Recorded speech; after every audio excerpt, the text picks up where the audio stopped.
even give them credit for. They just have to have things explained to them in a way that they understand. And the young people are thirsting for knowledge, and they're thirsting for a new and different way. So, yeah, in a way it is surprising, but in a way it's not. I think it's just human nature. Speaking of young people, our resident young person, Shelley Roach, who deals with all the tweets that we get during the show, is seated next to me and will jump in on the conversation. I'm sure that some of the young folks who tweet with you have some questions for Kane. Sure they do. Here's one from Bird in Flight saying, Kane is in an amazing position to have a positive influence on the youth. They loved your letter to Chuck Norris. How do you start up conversations with some of your fans and some of the people that follow you to kind of get some of these concepts out there? Well, it's become a little easier now since people sort of know where I stand, and I don't have to initiate the conversation. But, and it's hard, of course. It's almost nearly impossible when you're talking with a total stranger. But a lot of times you have to get to know people a little bit. You can understand what makes them tick, of course. And if you can pick an area that they're not pleased with what the government's doing, and sometimes you have to wait a while. Sometimes they'll bring it up themselves. But if you can pick that area, you can sort of expand on things from there. What's it like in the wrestling community? I mean, do you discuss? Because I happen to believe, Kane, that everybody is a libertarian. Everybody wants to be able to do their own thing and essentially wants to be left alone. People in the government are not libertarians because freedom is an obstacle to them. It challenges them. It questions them. It looks for transparency. It makes them justify their behavior. But in all the people you deal with, professional wrestlers, colleagues, managers, fans, what do you find people are most thirsty for? Well, from our standpoint, we are not subject to withholding tax. We have to pay our own federal income tax. So unlike most folks, we really know how much a chunk that takes out of our income. So a lot of the guys do pay attention to politics for that very reason. And I really think that in general, the thing that the people are most worried about is just the unbelievable spending spree that Washington has been on since the end of the Bush administration. I think that really bothers people, and rightly so. Shelley, any questions or tweets for Kane? Quite a few rolling in. Here's a suggestion from Jay Hansen. Could you adopt a new persona in the WWE that promotes liberty and freedom? Well, we'll have to see. I don't know. Okay. All right. Okay. Where did Kane come from, by the way? What's the origin of that? It's Cain and Abel. Oh, okay. Right. All right.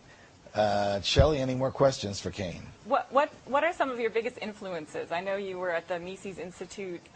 What else has really influenced you in your freedom quest? Well, yeah, the Mises Institute has been, and Austrian economics in general, has been a huge influence on me. Also, the great thing about the Internet now is it is just a pipeline of information. It's a repository of information about any subject. A couple of the books that I recommend are Harry Brown's Why Government Doesn't Work, and also, of course, you have F.A. Hayek's The Road to Serfdom. I take bits and pieces from all sorts of different people about different things.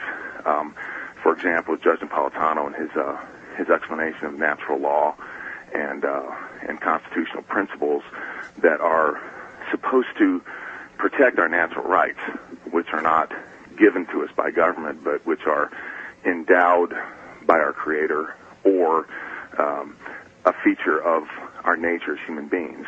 So I'd say it's many, many various and different sources. Do you discuss Austrian economics with other pro wrestlers? Because I would like to be a fly on the wall for those conversations, Kane. Well, the thing about it, the beauty about Austrian economics is people have this misconception that economics is about numbers, and it's not. It's about freedom. The problem with that is you're leaving the human component completely out of the equation, and economics is the study of human action, and it's the study of cause and effect. Now, we're not sure what the effect's always going to be because it's dependent on what people do, But by the same token, it's not, it's not a physics equation. So, and it's a verbal science. So you are able to discuss it with people and explain things in ways that they understand. And, and all of a sudden light bulbs go off because, of course, that's the way things work. That's the way the world works. Are you as distressed as I am at the first 125 days of the Obama administration, in which, following the Bush administration and its utter disregard for the natural law and constitutionally protected rights, it has destroyed freedom of contract, basically destroyed shareholder rights, basically said to bondholders and shareholders of corporation, you're going to take this, you're going to take that, said to shareholders you can't have, for example, General Motors, Rick Wagner as chairman, we're going to fire him. Did you think that you would see the day, still in your youth, when we would be approaching this system of, I'll call it what it is, fascism, which is private ownership but government control? Well, that's exactly what it is, and it is very disturbing. The fact that central planners believe that they can succeed, and it's not a market failure. Some folks would say that they're succeeding where the market failed, but the market didn't fail.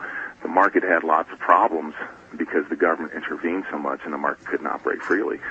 But, from a constitutional perspective, too, Judge, every day when I read the news, it's Obama wants this, Obama promises that, Obama says this. But if you read the Constitution, Article 1, Section 1 said that all legislative powers shall be vested in Congress. Right. And it seems now we've moved to the point to where, and I think you'd agree, that Congress is actually supposed to be the superior body. The President and the Supreme Court are supposed to be inferior bodies. They're supposed to be checks on the power of Congress.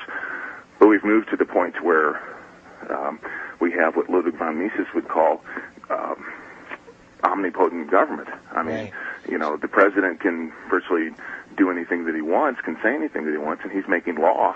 And he's not supposed to do that. And, of course, President Obama wasn't the first one. He's followed a precedent that has been set for him. But by the same token, it is very, very distressing. Glenn, you're very eloquent, and you're very powerful, and you understand and explain this stuff so nicely. I really appreciate you coming. Would you promise me that the next time you're appearing anywhere around New York City, you'll come and visit us on Freedom Watch? I will certainly try. What you guys are doing is a tremendous service, and I sincerely, you're making a difference. Glenn Kane Jacobs, thanks very much. Stay Thanks, well, sir. and we'll be watching for you. We are joined now by Congressman Otto Guevara from Costa Rica. Congressman Guevara, welcome to Freedom Watch. Yeah, hello, how are you doing? We're doing fine, thank you. Judge Napolitano here, along with my sidekick, Shelley Roche. We're coming to you from FoxNews.com in the middle of New York City. Where did we find you, Congressman? I'm right now in San Jose, Costa Rica, in the middle of Central America. What is the prospect for a libertarian revolution in Costa Rica as we speak? You've been fighting for this since you got home from Harvard Law School. Yes, indeed. We formed the political party. It's called Movimiento Libertario back in 1994. And basically there was a real battle in order to become to get a foot in Congress.